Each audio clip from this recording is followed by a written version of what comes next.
Hey everyone, this is Coach Tara from CoachTara.com coming to you live this Tuesday evening. Oh my gosh, you got to see this. Let's get you some sunset views before we get started. I'm going to wait for people to join in, but I just looked outside and saw a red sky, and it is lovely. I don't know if you can see. Cell phones, no pictures ever do justice to the skies that we get here, but holy moly. So Facebook's telling me that I'm live and that they are spreading the words to get y'all over here, and I just want to show you quickly the beautiful skies we have tonight here in Holiday, Florida. So my bamboo is doing pretty good, better than it was before I left. Hey Andrea, dude, Andrea, I'm moving to Vermont, so I will be driving. And I'm pretty sure that your town is on the route. So we've definitely got to make a date. We've definitely got to, even if we just stop to say hi, we got to do it. Super excited. Okay, let me go ahead and put my face back on. What's up, everybody? So tonight I wanted to shoot this video because I feel like I hear this a lot. You know, I have a lot of friends. Oh, you didn't miss me? I didn't even come see you. You never know. I'm coming back. So I'm going to be moving up in Vermont in a few weeks, and we could make a plan, and this way we don't miss each other, right? I want to meet your Mac, right? And that's what's up. So I decided to make this video tonight for everybody because, you know, I have a lot of entrepreneurial friends, and I have a lot of friends that have jobs, and I have a lot of friends that are kind of in the middle, that are balancing between the two. And there's one thing for sure that is a common theme amongst both or all of the people that I'm friends with and do business with and associate with. And that is, I hear this phrase a lot. Well, you got to do what you got to do, right? You know, I hear that all the time. You got to do what you got to do. The problem with that is I would say 97% of the time, even with my entrepreneurial friends, that phrase is misused in such a dramatic way that if people really listened to themselves and they said it, they would be doing probably the opposite of what they use that phrase for as an excuse. Okay, so what do I mean? What I'm trying to talk about here is there is one thing in life that's certain. One thing and one thing only. And it's not taxes, okay? That's part of us living in civilization. But in reality, in real life, there's one thing that matters. And that's we're all going to pass on. We're all going to die. And during the time that we're alive and we're breathing and we're kicking and screaming and we're loving and hating and fighting and celebrating, the one thing that we know for sure at the end of it all is that we're going to move on from it, from this experience. And the number one responsibility because of that fact is our enjoyment of our life. That doesn't mean, don't get me wrong, that doesn't mean that we choose to overindulge too often. It doesn't mean that, you know, we get to live life with the you only live once kind of thing all the time. There's times in your life which that is appropriate, and then times in your life where that's not. There's different kind of aspects of our lives that are really important. Family, friendships, loved ones, you know, our personal experiences, all sorts of things that we consider whenever we make choices about anything that we do. However, as we get older, and you know, now I'm going to be 45 this year, and I'm really starting to see it more and more and more, is that people that want to experience their life more fully are still using the same slogan to excuse themselves from living the life they're supposed to be living. So, what do I mean by that? What I mean by that is, say for instance, you have a job, it's a pretty good job, and you don't hate your job, you like your job is pretty cool, it pays you pretty good, and you're all right with it, and everything's good. But you've got this itching and burning desire to do this one thing with your life. Let's say you want to learn how to dance.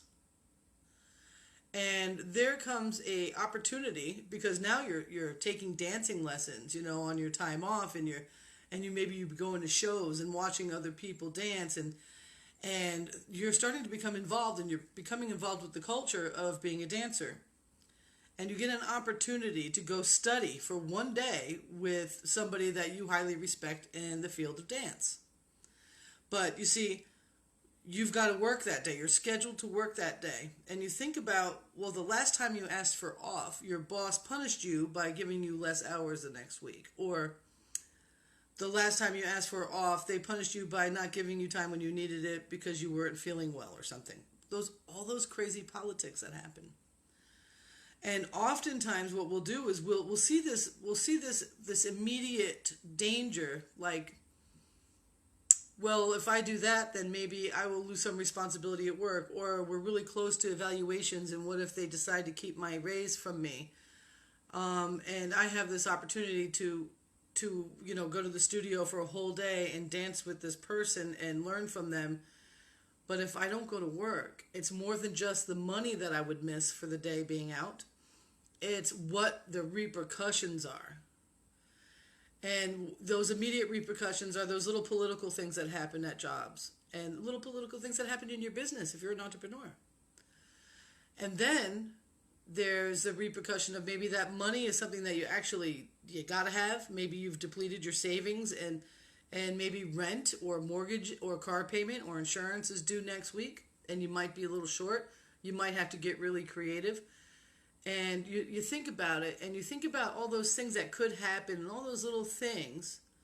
And instead of fulfilling what it is that you're supposed to be fulfilling in your life, instead of stepping forward and say, but I want to dance, and I'm going to die one day. And you know what? No one's going to remember the day that I die. I'm not going to remember that job. I'm not going to remember the day I took off. The only thing I'm going to remember about it is that I didn't do it if I don't.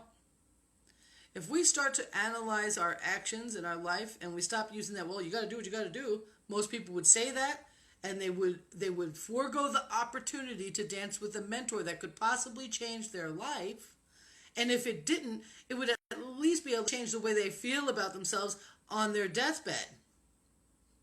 If we started really looking at what's important and started doing more of what we got to do, and what that means, how are we going to live?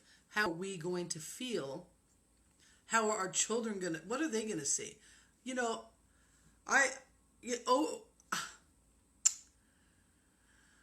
I see so many people busting their butt because they got to do what they got to do. And I watch them get older and older and older. And guess what? They never did what they had to do.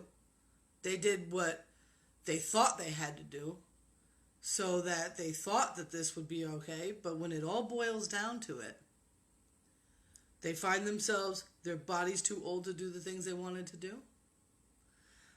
Maybe they work so hard they forgot to pay attention to the money, and they don't have the retirement they thought they were going to have retired, and they can't go off and do the things that they thought they were going to be able to at retirement.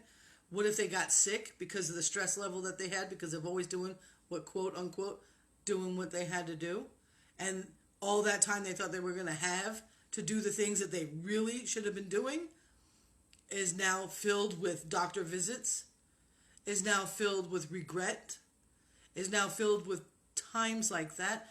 Guys, whether you're 18 years old or you're 45 or you're 68, if there's something in your life that you really want to do, that is exactly what it is you got to do. Because no one else is going to be there to take inventory of your life. You're going to be the one that has to take the inventory. You're going to be the one that has to deal with the choices that you made. And some of those choices are going to put us in the position where we're doing things we might not really want to do, but because it's part of what our choice was for that, it's a lot like parenting. Parenting, you're going to be doing some stuff that you don't really want to do. There is nobody on this planet that loves cleaning a dirty diaper, and there's nobody on this planet that likes to pick up a second job to make sure the kids are doing okay. But you do what you got to do. If we start looking at it that way, instead of looking at it like a burden, if we start saying, you know what, My kid's 15 years old and they've got a part-time job and they can handle those a couple little expenses because that's how I was taught to grow up. As soon as you can handle some of your expenses, you did. Okay?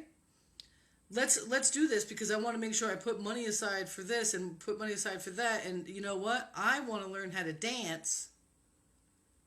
And you start learning how to say no to the things that you don't want to do and start doing the things that you really truly got to do because only one person gets to live your life. Only one person gets to do the thing you want to do. So the next time that your boss is giving you a hard time about asking for some time off, and if you're like in network marketing or an entrepreneur in real estate, you're probably going to seminars, you're probably taking time away from things that like might pay you right now to deepen your knowledge and become more of who you want to be and live the life that you are your responsibility in this life is to make sure that you live it all the way out, guys. And that doesn't mean that you do what you got to do as an excuse to keep yourself from living your life. That does not mean that was never meant to be put to you that way. And unfortunately, it was put to a lot of us that way. And it doesn't, I want to put my foot down about it. Stop looking at jobs like, oh, you got to do what you got to do. And start looking at how much you enjoy your job, how much you enjoy your work. Okay? This is for entrepreneurs too, because we get into business and there's some parts of that stuff we don't want to do, but we got to do what we got to do. Make sure that that's still in alignment with who you're becoming, even if you're working at a job. And I feel like I'm downplaying the job thing. I don't mean to. I want people to just understand that you are the one being paid to be there. You're not paying them to go. You should understand that you are in a greater position of power than any corporate job will ever allow you to know. And they'll punish you for things like that. They'll punish you for... I remember when I was still at the last job that I had and I was going to school online. And my boss had pulled aside my coworker and said, I don't think she's really committed to this place. Well, I don't know. Would you be at, $10 an hour part-time as a grown woman? Nobody else gets to live your life. Nobody else. None of their opinions matter. None of it matters. You need to embrace what it is that you want in your life. You need to run with it. Sometimes you're going to do what you got to do and it's not going to be so great. But if you start changing it around, you start thinking about it the other way, and you start looking at the big picture, when you say, I got to do what I got to do, is, damn it, you're going to show up at that studio that day, and if your boss don't like it, you're going to find another job because you know how valuable you are. We got turned around in this economy. And too many people started saying to their employees, well, in this economy, you should feel kind of lucky about being here. That's a bunch of hogwash. That's a bunch of hogwash. The economy is the economy. It goes up, it goes down. It's like a cycle of anything. You've got skills. You know you got skills. And you can find work anywhere. If that day, that person that it's a once-in-a-lifetime opportunity and you know it, don't let anything get you in the way. Don't let anything get in your way. The only thing that should be getting in your way is you, and those are things you got to own. You got to start making decisions for your life. You got to start loving your life, and you got to start doing it on purpose, because if you leave it up to your boss, if you leave it up to your bills, if you leave it up to the insurance, if you leave it up to all the bullshit that goes on in this world, to the politicians, to the election, to all that, guess who's living your life? It ain't you. And when at the end, when you're laying there and you're saying, what happened? I wanted to move to Costa Rica. I wanted to be a ballerina. I wanted to be a mom. I wanted to be a dad. I wanted to do this. And everything else got in my way. No one else is going to be there to say, I'm so sorry. We didn't mean that. Because you know what? They don't care.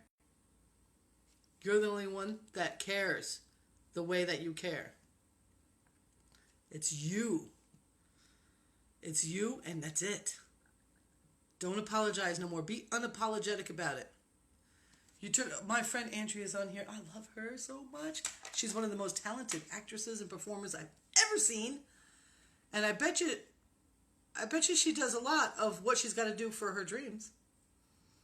She's a mom now. She might have some of those times where she's like, oh, I got to do what I got to do for Mac. And sometimes it's hard to make those distinctions. Sometimes it's hard to look it down in the eye and figure it out what it is. But in the end, man, it's us. All by ourselves. No one's going to apologize to us, so we need to stop apologizing for who we are and start doing it. Start doing it. Do what you got to do, but make sure you're doing what you got to do for you. Because you're number one, and that's that. So, with that being said, I think I said what I needed to say. Anybody want to say anything? Want to add anything? Anybody have an experience that maybe they want to talk about that where they were like, oh, why didn't I do that? Or, oh, my life changed because I did. I stepped off that cliff. I went ahead and did that thing. I mean, I know that all of us have those experiences. I know sometimes you make those choices to make yourself be in a better position, and sometimes the immediate result is hard times. Really hard times. I remember when I left my last job. I suffered for that decision for over a year. I still feel some of that coming in. It's taken so long. But you know what? It's better than what it was, because it was killing me. It was literally killing me. So, with that being said, guys, I love you very much. And I wanted to let you know that somebody's messaging me. I gotta see. I wanted to let you know that I love you all very much. And I'm hosting a kind of like a laid-back, casual hangout tomorrow night around 7 o'clock p.m. Eastern Standard Time. If you guys got some time, come on over. I put the link here. It's CoachTara.com/90 days. I want to talk about how you can map out the next 90 days of your life so that the 90 days after that are going to be rock star 90 days and on and on and on and on. Life is too good to miss. Life is too good to miss. So I love you all so much, and I'm so happy to see you all that came on. I want to thank you so much. And if you enjoyed this, share it. Share it with the world. Let people know to stop saying, I got to do what I got to do, when it's not really the truth. Really, the truth is you got to do what you got to do for you. I love you all very much. I'll see you later. Bye.